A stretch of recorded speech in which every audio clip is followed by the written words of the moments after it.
Now students, we'll start with the third example, which is let B be a subset of A and let power set of A is to B. Now here we have defined how we are defining the power set of A is to B. It is a set of X belongs to the power set of A such that X contains B. That means if X is a subset of A, then X will be in a power set of A. We have seen in the previous examples. And one more condition is given that X contains B. That means we have B is a subset of X and X is a member of power set of A. Means B is a subset of X and X is subset of A. Obviously B will be the subset of A. Okay. And we have to show that power set of A is to empty set is a power set of A. Means we have to prove this.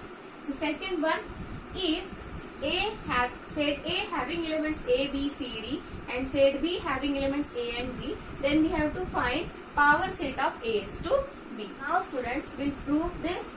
Power set of A is to empty set is a power set of A. Now we have B is a subset of A and power set of A is to B is given set of X belongs to power set of A such that X contains B. Means B is contained in X. We can write this. See student, if we will observe this, B is a subset of A and X is a member of power set of A. Means what? X is subset of A. This X is a subset of A. Because in the previous two examples we have seen that if X is subset of A, then X will be the member of the power set of A. Okay. And one more condition, and B is a subset of X. So we have B is a subset of A. Getting? And this condition is already given. Okay. So this power set of A is to B is a set of all those subsets of A which contain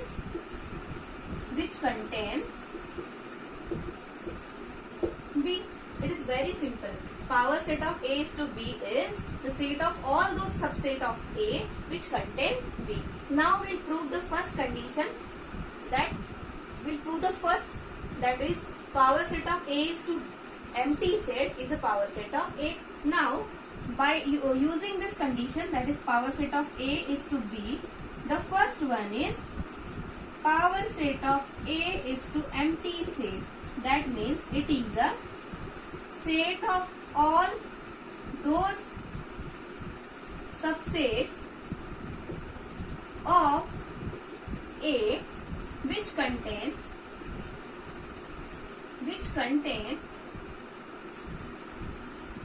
empty set. Now students, we know that if any non-empty set we are considering, then in power set of that non-empty set, empty set is there because empty set is a subset of all given sets. So all subsets of A will contain empty set. So this set is nothing but power set of A. Getting? Any doubt? So what we have proved? Power set of A is to empty set is nothing but the power set of A. Getting?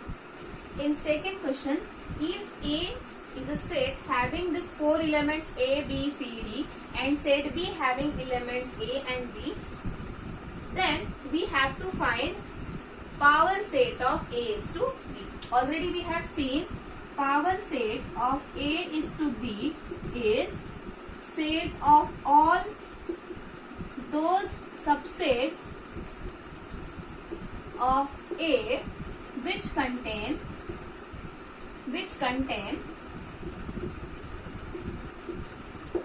B.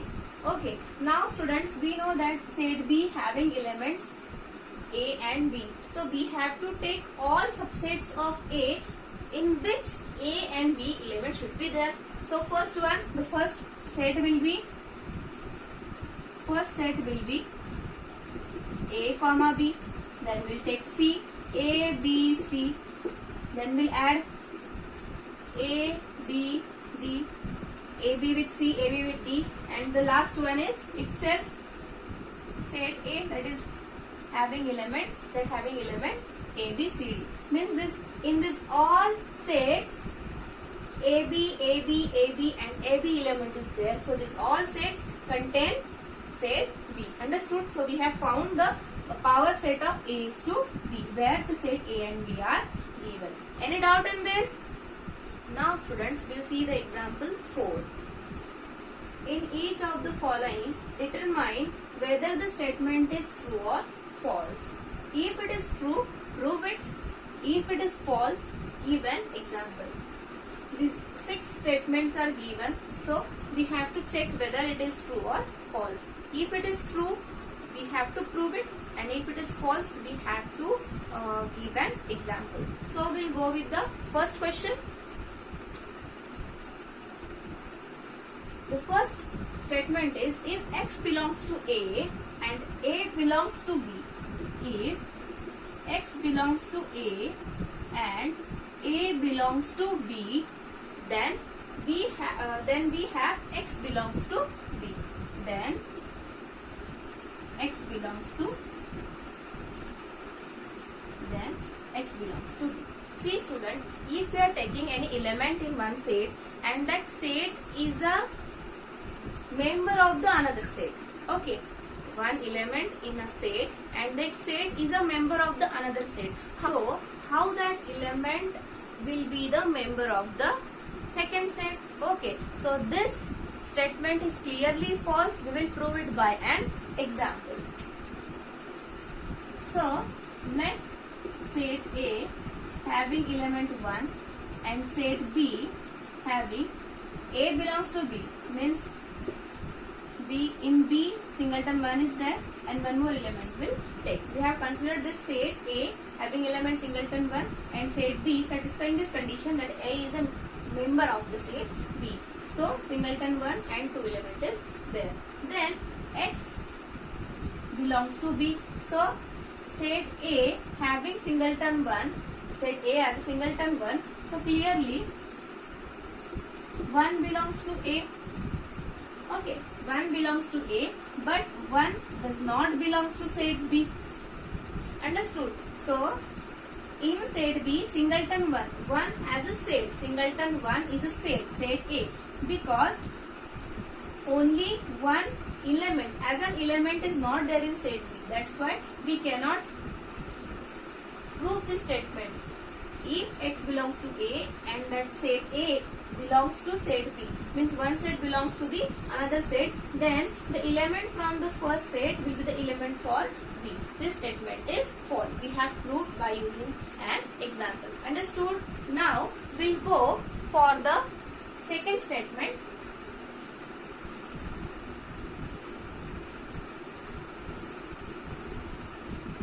We'll go for the second statement, that is, if A is a subset of B, if A is a subset of B and B is a member of set C, then A belongs to set C. A will be the member of set C. See student, what is given? A is a subset of B. A is a subset of B. B is a superset of set A, and that superset is a member of the third set. Okay, like the previous example only, this condition is there. Quite same. A is a subset of B and B is a member of set C.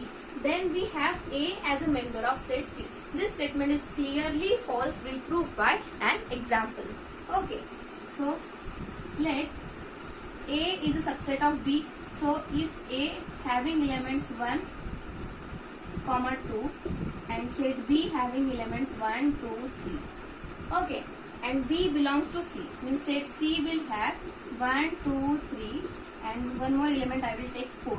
Okay, so it satisfies the condition, because see student, if we have to prove this or disprove this, we have the condition. So we have to take the example such that it should satisfy the condition given after if. Okay, so A is a subset of B. Is it? Because all elements of A are there in B. and B is a member of C. B is a member of C. Any doubt? Now we have to check whether A is an element of C or not. See student, in set A 1, 2 element is there, and we have to check whether 1, 2 set belongs to C or not.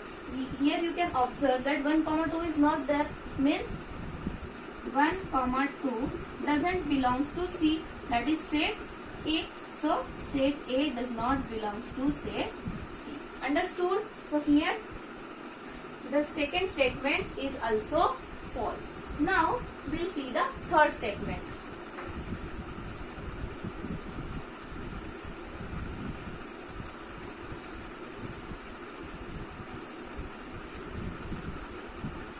The third statement is, if A is a subset of B and B is a subset of C, then A is a subset of C.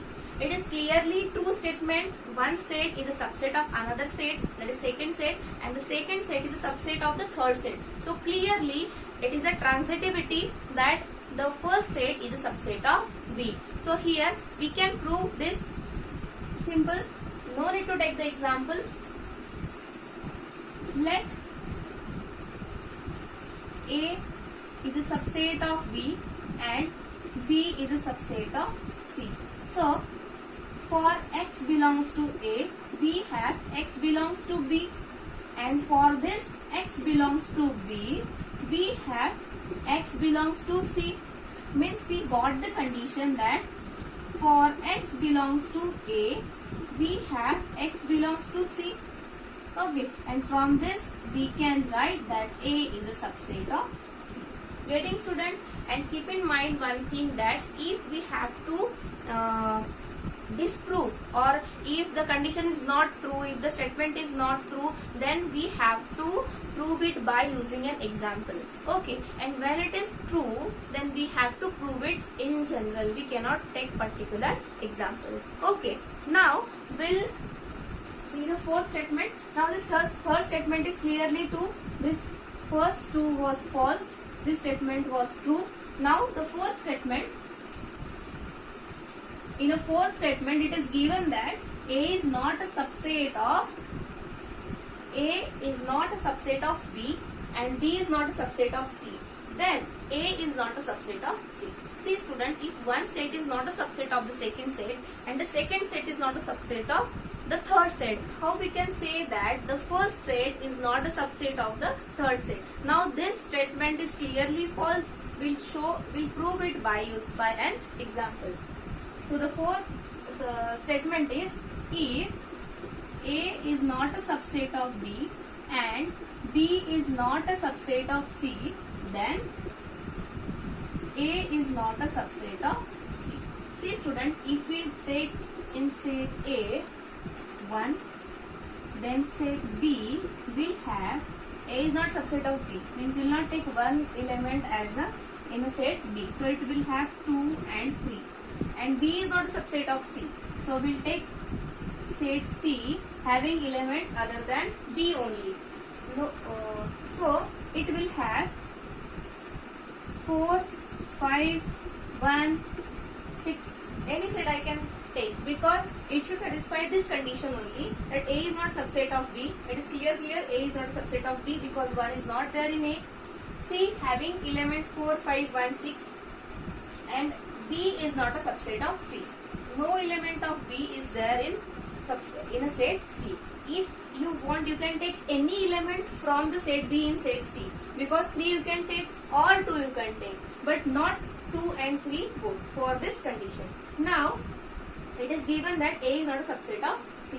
See student, here it is not necessary that A is not a subset of C. This statement is also clearly false, because A is not a subset of B and B is not a subset of C. Then we cannot say that A is not a subset of C. So here in our example, A is a subset of C. Okay, so this statement is not true. That is the false statement. Now we'll go for the fifth statement. We'll go for the fifth statement, that is, if X is a X is a member of A, means if X belongs to A and X is not a subset of B, then X is a member of B.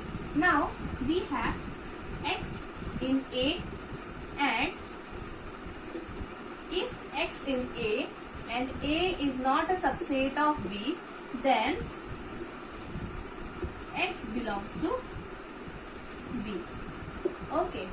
Students, see, if one element we are taking in a set and that set is not a subset of the second set, then how we can take the element from the set which is not a subset of the second set, how that element will be there in the second set. Okay, so this statement is also false. This one also false. So we'll prove it by using an example. So A is not a subset of B, means we'll take set A having element small a suppose, and set B having elements B, C, D. Okay, any set you can consider. Set A having element A and set B having element B, C, D. It is clear if we will take small a in A and A is not a subset of B, means this A is not in a set B. Elements are other than this A. So these are the B, C, D. So how we can say that this element will be there in B. So for A belongs to A does not belongs to B because A is not a subset of B. So this statement is clearly false. Understood? Now we'll go to the sixth, that is the last statement. If A is a subset of B and X does not belong to B, then X does not belongs to A. See student, if one set is a subset of the other set, sixth one, if A is a subset of B and X does not belong to B, any element, or in general we are taking any element, X does not belongs to B, then X does not belongs to A. It is clearly true statement student, because in a set B n number of elements are there suppose. It is not fixed, in general we will prove. So if the element is not there in set B, it is not there in set B, how that element will be there in any subset of B? Understood what I am telling? Because if one set is a subset of the second set, then this set will take some elements from the set, and if the element is not there only in the original set, how we can take in any of its subset that element? So this statement is clearly true. We can prove it. If you want, you can prove it in general. Let X does not belong to B and A is a subset of B. Okay, if X does not belong to B and A is subset of B, it is clear that X will not be in any of its subsets. Understood? Getting? So we have seen these all statements, and in all these statements only third and sixth statement was true. Remaining all was the false statement. Getting? So in this way we have seen all examples related to subsets. Okay.